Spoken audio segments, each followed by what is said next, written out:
Good morning, Jan. I wonder if you could start by telling me your name. It's Jan Cruickshank, and it's spelt Cruickshank, and I'm quite happy to be filmed. Good.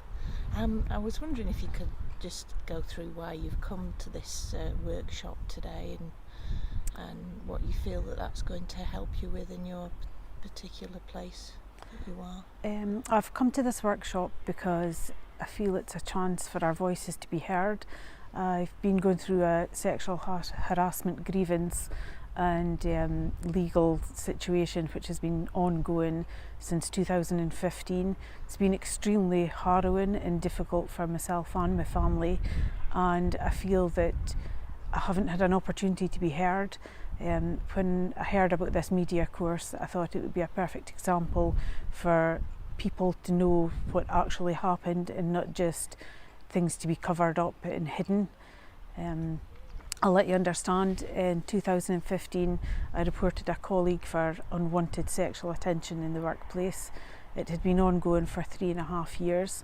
I thought I was dealing with the matter, I thought I could handle it, I thought that although I didn't want his attention, I could carry on working and not make a fuss. Stupidly, I had no idea things were going to escalate and get as bad as they did. Eventually it reached a point that after this man had sent me indecent text messages, indecent images, and then I had unwanted sexual touching, and things eventually escalated to a point where I suffered a breakdown. I could no longer cope with it. I went off sick and I raised a grievance with my employer. I had worked in construction, and I thought that it was part of the job that I had to take banter and I had to just try and deal with it and be one of the boys, because I was afraid that if I reported a wolf whistle, I would be seen as uptight and unapproachable and no one would want to work with me. So therefore I probably tolerated a lot more things than I should have done.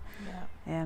The abuse was carried on over a 3.5 year period, and it escalated throughout the whole time, and there were warning flags, but each time I raised the issue with a colleague and told them that his attention was unwanted, that he had no respect for me, and that I didn't want him treating me the way that he was doing it, he would apologise and I would think that I had dealt with it. It had gone, it had passed over. Unfortunately, it got to a point where I couldn't cope anymore.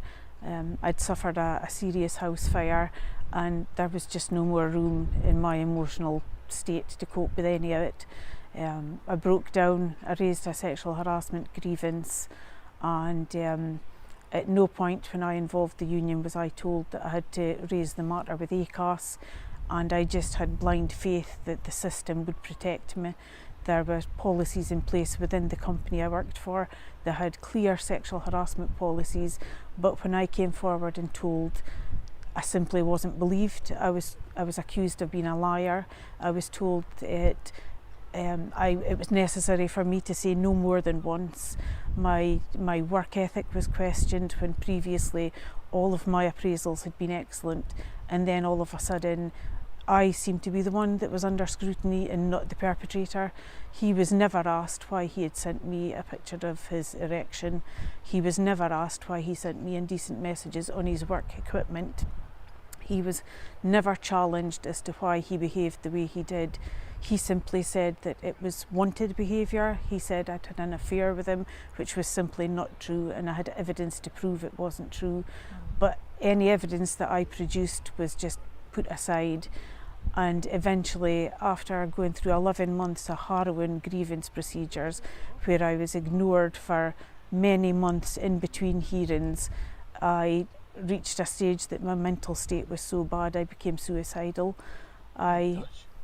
So did you have any union support through this? I did get the union involved in the first instance before I actually raised the official grievance in writing, and I was advised to put things in writing. So I did that, and had blind faith that once I'd put things in place, put things in writing and offered up the evidence that I had, I simply thought that the matter would be dealt with and it would be over and done with. I had no doubt in my mind that I would be doubted because it was so evidently clear that his behaviour was unacceptable and unprofessional. In hindsight, if I'd known, I should have reported him in the very first instance, but I thought that it would have been overkill. I thought that it would have been seen. You just wanted to get on with your job. I did. And I loved my just- job. Yeah. I loved my job. I was very good at my job, and I felt important going to work and making a difference within the community. And I had all of that taken away from me. I eventually was dismissed by the company, and the perpetrator was never even suspended, despite the fact that I had intimate pictures that he had sent to me unsolicited. He was allowed to carry on working and mingling with school-aged children, and he was never deemed to be a risk, although I knew that he had severely damaged me with his behaviour. I gave reports from Rape Crisis. I also gave doctors' reports and evidence that I was suffering from post-traumatic stress disorder as a result of the harassment, and I was simply called a liar.